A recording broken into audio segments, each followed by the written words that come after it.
Hey guys, Gijoe here. Welcome back to my bunker in Atlanta, Georgia. And here with a new friend, Trenacker, one of my subscribers who drove down from Chattanooga area, about 2 hours away. And first time meeting, great guy, and we're kind of getting going on a game here. And we just finished the first round and thought we'd kind of give you a few highlights. I am playing the Axis, and Trenacker is playing the Allies. So just to see what's going on here, you can see what naval pieces are missing from the UK. Brought in some, I think I purchased 2 bombers and took out Sea Zone 110, leaving a battleship. Of course, we took out France, we took out southern France. And then I reinforced Italy with some Air Force there in northern Italy, and then of course brought some Air Force down here to reinforce northern Africa. Did the whole little ping pong move from Sire Blood, bouncing off there. The Soviet Union kind of shored up their southern route to their factory and their northern route up here. Pulled back in defense position over here from Japan. And then of course Japan started to move into China a little bit. Moved all their Air Force down here. They did cut the Burma Road on the first turn, but then the Chinese took it back. Bought a transport and a naval base. We're there. The Americans didn't really do much. They bought I think a carrier, a fighter, and put it over here. And then what'd you buy over here? I think I want a destroyer and a fighter. All right. And then I'll let him talk. See, then China.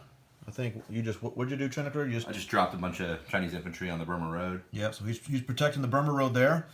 And then give us a synopsis of what you did with the UK. Sure. With the UK, I tried to do both the Toronto raid and the Tobruk attack.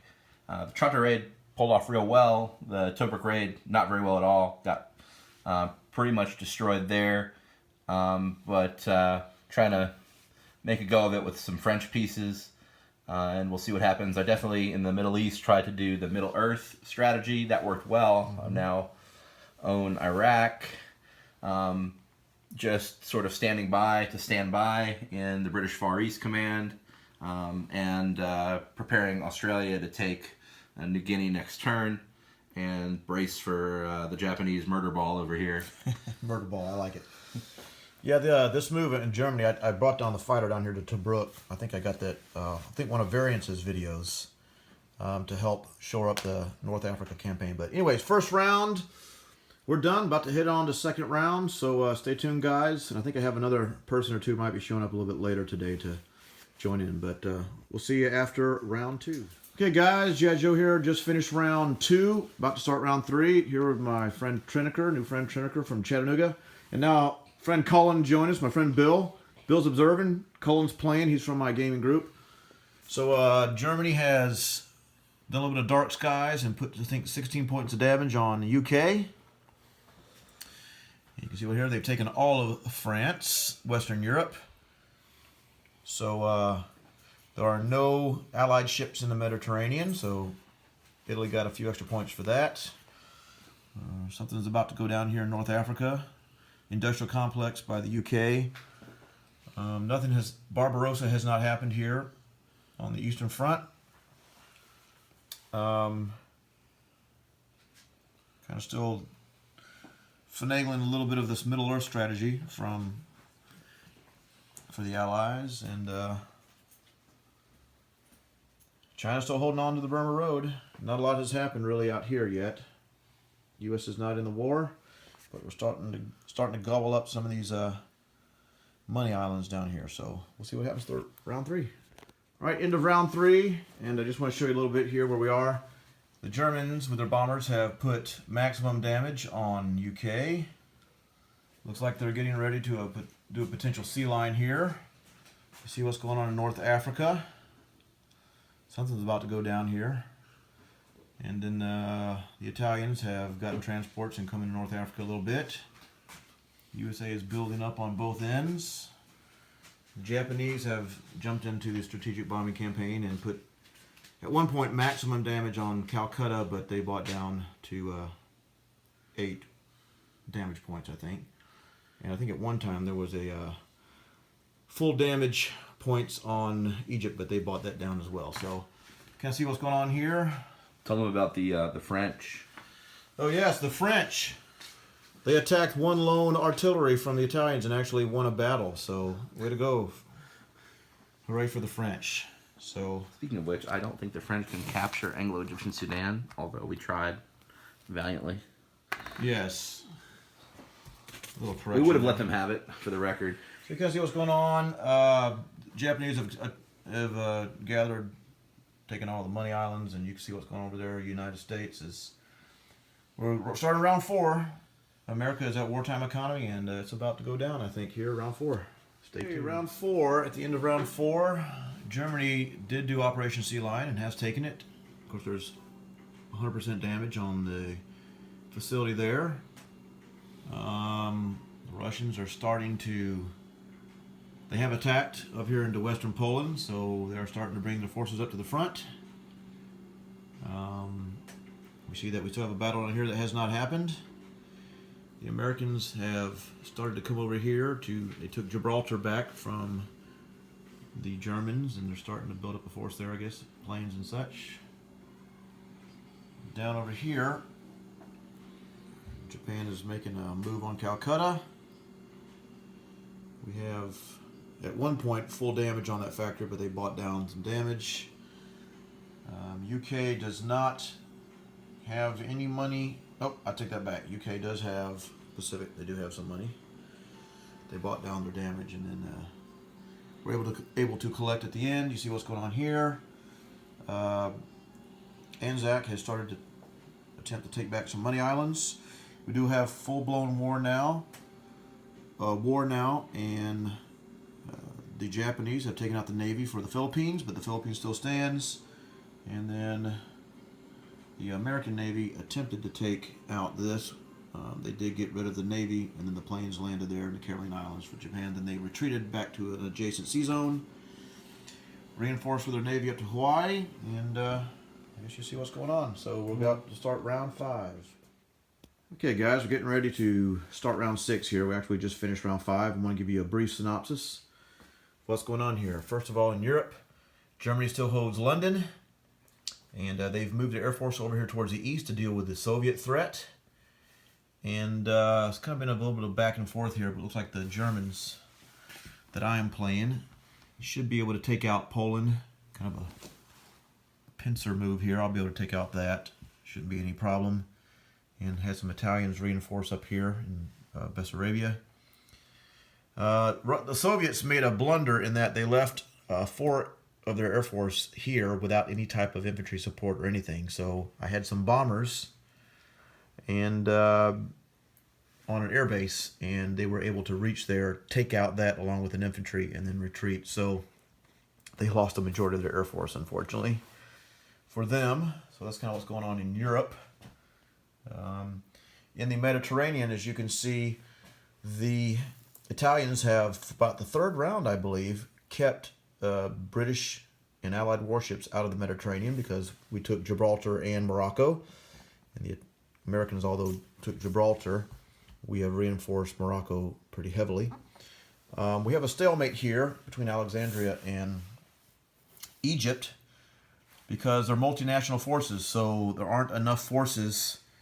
Not enough Italian forces to take over this, and not enough British forces to take over this with the Germans there to help defend. They have, 4 German fighters plus an Italian fighter. So it's kind of a stalemate there until something else happens here. And England has not been able to buy any more pieces, so they really can't reinforce that.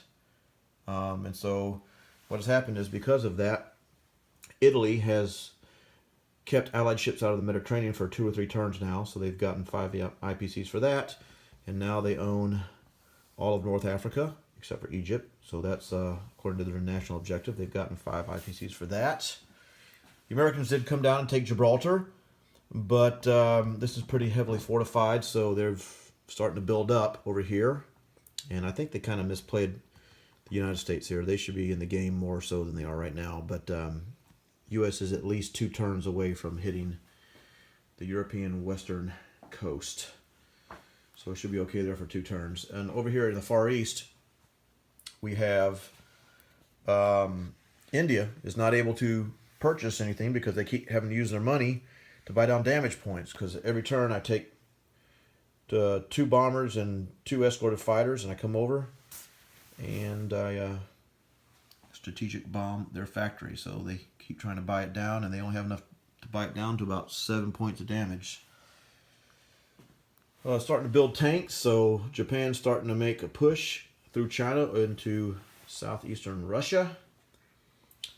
As you can see, we have Anzac has taken some of these money islands back. Japan, of course, took Philippines last turn and did an oops. They left this open. I came down, took 2 fighters out of there. And here come the Americans took the Caroline Islands. I guess they're heading over here to take the Philippines back rather. So there are a lot of pieces on the board still, but there are a lot of open areas, as you can see. So Japan's going to have to do something to deal with the American Navy. So I've been kind of doing a little bit of a block here. Haven't had to do much as of yet. As far as IPCs are concerned, you see China has 2 there. We have UK Pacific at 11, France at 12. See Italy there at 15, Anzac at 22. Well, UK is at 27, but that doesn't really matter. They don't own London. Soviets there at 39, Germans are at 44, and the United States are at 50, and Japan is at 51. Japan used to be a lot higher because they used to own the Money Islands, but of course that changed here this last turn. So I made a huge blunder also playing Japan. I left about 4 transports exposed without any type of protection from a warship. So easily he just came in with a Air Force and wiped them out. I couldn't even defend myself, so that was a little frustrating. So because of that, that caused all of my Money Islands to fall by the wayside. So a little frustrating there, but anyways, I've had a good time, and had a great time meeting Trenacker and one of my subscribers and playing with him, and he's a great guy, nice guy, and one of the advantages of having a YouTube channel, I've been fortunate enough to meet some really nice people, and I know I have a few other subscribers that have expressed some interest in maybe coming here to my bunker and playing. And I'd like to say that if you are a subscriber and you are within a short drive of Atlanta, Georgia, and want to come down to the bunker and play a game, you're welcome. Just maybe shoot me an email to gijoe6644@gmail.com, and I'll definitely add you to my Axis and Allies calendar and hopefully get you on a game here sometime soon. So hope you enjoy. Like I said, Cullen and Trenacker had to leave, as well as my friend Bill, who was just observing to try to learn. But Cullen might be able to come back tomorrow, and if so, we might finish this game out, and if that happens, I'll maybe show you how it finishes up and plays out. But if not, nonetheless, I just wanted to give you a brief synopsis of kind of what we did today. I know I haven't been on YouTube here in several weeks, but hope everyone is doing well.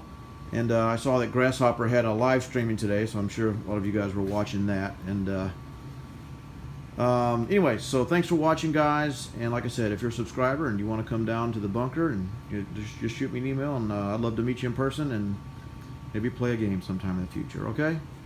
Thanks for watching, guys. We'll see you next time.